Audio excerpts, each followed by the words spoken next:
So Donald Trump made a political ad attacking Joe Biden, and there's been a firestorm around this. And as a result of it, CNN banned the ad.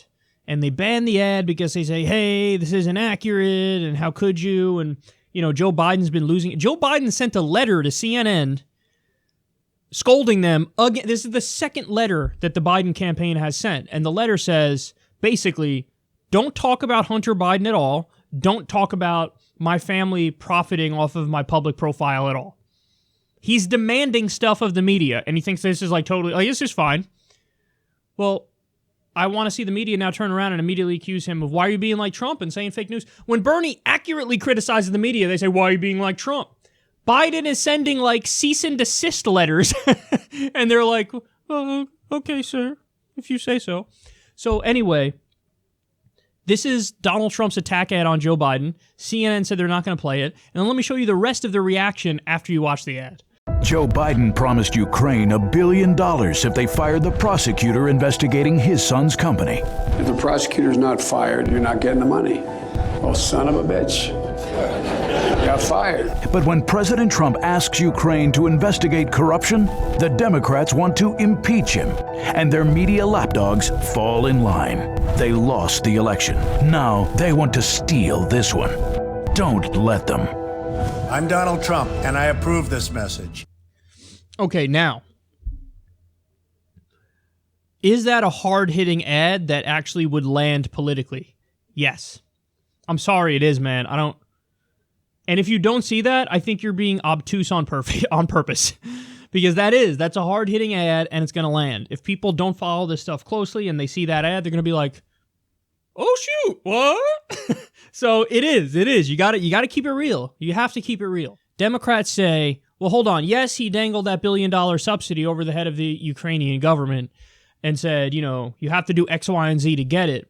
But the X, Y, and Z was, they claim, fire this really corrupt prosecutor and hire this non-corrupt prosecutor. And the evidence that they use is, well, the corrupt one was not investigating Joe Biden's son thoroughly, and the one that Joe Biden wanted them to hire investigated Joe Biden's son thoroughly.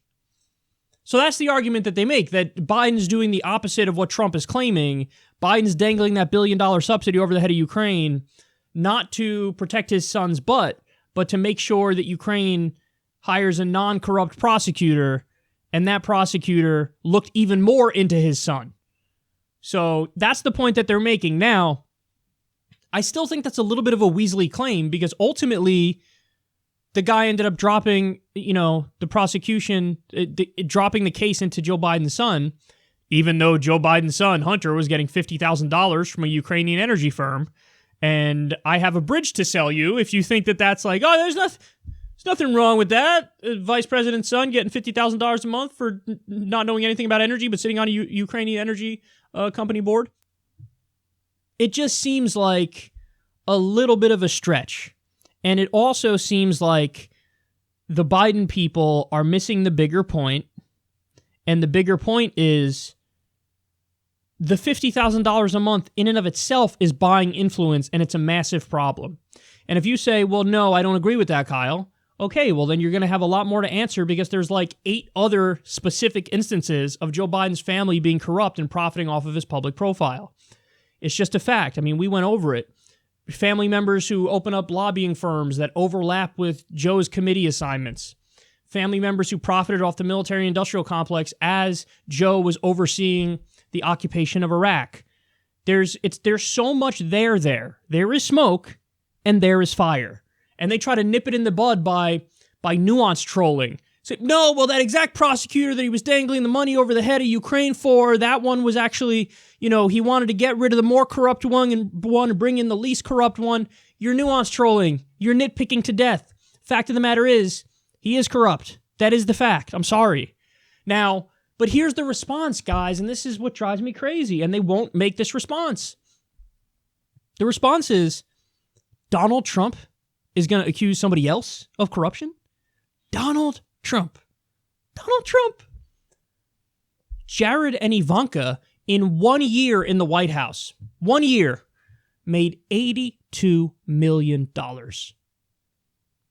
Let me explain something to you. If Daddy wasn't president, it wouldn't have made anywhere near $82 million. It wouldn't have been close. Not remotely close. So there is pay-to-play going on with them. Donald Trump taking $300,000 from Saudi Arabia at his D.C. hotel and then approving a weapons deal for them, a multi-billion-dollar weapons deal, as they committed genocide, and then overriding Congress when Congress says, no, we can't do the weapons deal because of what's happening in Yemen. He overrode them and said, no, we are going to do it. So, you're corrupt. You're corrupt. But instead of Biden and the Democrats going on the offense and pointing that out, why doesn't everybody in the country know that Ivanka and Jared got $82 million in 1 year in the presidency? I mean, you want to talk about nepotism, you're going after Hunter Biden for sitting on the board. Ivanka's in the White House. She's hired in the White House. So, but instead of going on the offense, instead of saying, no, here's your corruption and yours is way worse, and yours is leading to a genocide in Saudi Arabia, instead of doing that, what do? Biden sending strongly worded letters to CNN, stop covering this. CNN is banning the ad for saying it's factually wrong. Well, yes and no. It's parts of it are misleading, but the core of it is Hunter Biden's corrupt, and that's kind of true. If they just did an ad saying he got $50,000 from a Ukrainian energy company per month, my guess is CNN would also ban that ad, and that ad wouldn't be wrong at all. Now, the final point is, and this is so sad, man, and this is why I think there's still a chance Donald Trump wins re-election, even at this late date where there's a scandal every 3.5 seconds, and every day it's like the walls are closing in, everything's falling apart. Look at what Vox says. Facebook and YouTube and Twitter and most news networks won't take down a false Trump ad about Joe Biden. Okay, so now they've moved on to just calling, the ad isn't just misleading. Now the ad is just false. It's just false. What do you mean, but there is a video of him saying, hey, $1 billion, hey, you better do this or you don't get the $1 billion. Some would argue that alone is a problem. He said it. Was it a freaking deep fake image? No. So false is a little bit of a strong term there. I would agree with misleading. False? No, I wouldn't say false. But now you have media networks and media outlets basically begging our Silicon Valley oligarchs to please be the ministry of truth for us and do what's right. So they want Facebook, they want YouTube, they want Twitter, and they want the news networks to make decisions as to what you're allowed to see and not allowed to see in terms of ads based on their interpretation of what is true and what is false. Well, I got news for all of you. I don't believe them for a second. I don't trust their judgment. Why would I trust their judgment? These are the same people. You're going to beg the media outlets to do it? What about that guy at the Washington Post who every other day comes out with a Bernie Sanders hit piece where he's, Medicare for all, not Bernie's wrong about Medicare for all. It's actually bad and not workable and the numbers don't add up and blah, blah, blah, blah, blah, blah, blah. That guy is wrong. That guy's wrong. But Jake Tapper ran with it. Washington Post ran with it. There are countless examples of these people who you think are the paragons of virtue and truth getting things dead wrong. So my question is, who's going to fact check the fact checkers? Oh, that's right. You have no way of ameliorating that, no way of fixing that problem. You're just saying they're going to get the final word, and that's the end of the conversation. What do you do in a situation where there's a lot of gray area and it's not black or white? The nature of a fact check is it's black or white. It's true or false. There's no like, hey, well, this part's true, this part's not true. Here's a gray area. Here's the nuance of. They don't do that. They don't do that. What do you also do in a situation where the thing that everybody believes turns out to be the thing that's bogus? Namely, Russiagate. Oh my God, the walls are closing in. Oh my God, it's the beginning of the end. Oh my God, the thing about Manafort met with Julian Assange. Wrong, that didn't happen. Oh, we're going to get him on collusion. We're going to get him on collusion. We're going to get him on collusion. But you didn't. I said it. Not many other people were saying it. A handful of other people were saying it, but not many other people were saying it. Every mainstream media outlet would have told you, y'all got collusion. You're going to get collusion.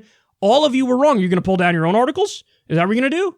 What are you going to do? You're going to take all the Republican ads that mentioned the Mueller report and went after Mueller and say, sorry, factually wrong. Going to pull it down. These guys, they're a lot dumber than they think they are. And the idea that, like, you're going to be rescued by frickin' Mark Zuckerberg making decisions about what you can and cannot see is ludicrous. That idea is insanity. So, begging Silicon Valley oligarchs to censor for you. I mean, the whole tone of this article is like, and some people won't even pull down this Trump ad. If you really want to go through with a fine-tooth comb, man, this will backfire on every political faction in this country, guaranteed. Except maybe the corporate Democrats, who they will bend over backwards to act like what they're saying is always true, when of course it's not. But these people have their own biases and their own political opinions, and they're not objective, and they will make decisions in accordance with that. So I'm sorry, man, but if you're begging for this sort of censorship because you don't like Trump, oh my God, have you lost the plot, man. You really have lost the plot. Because with the same ferocity they go after Trump, they'll double that, and that's how they'll go after the left. I know, because they already do it.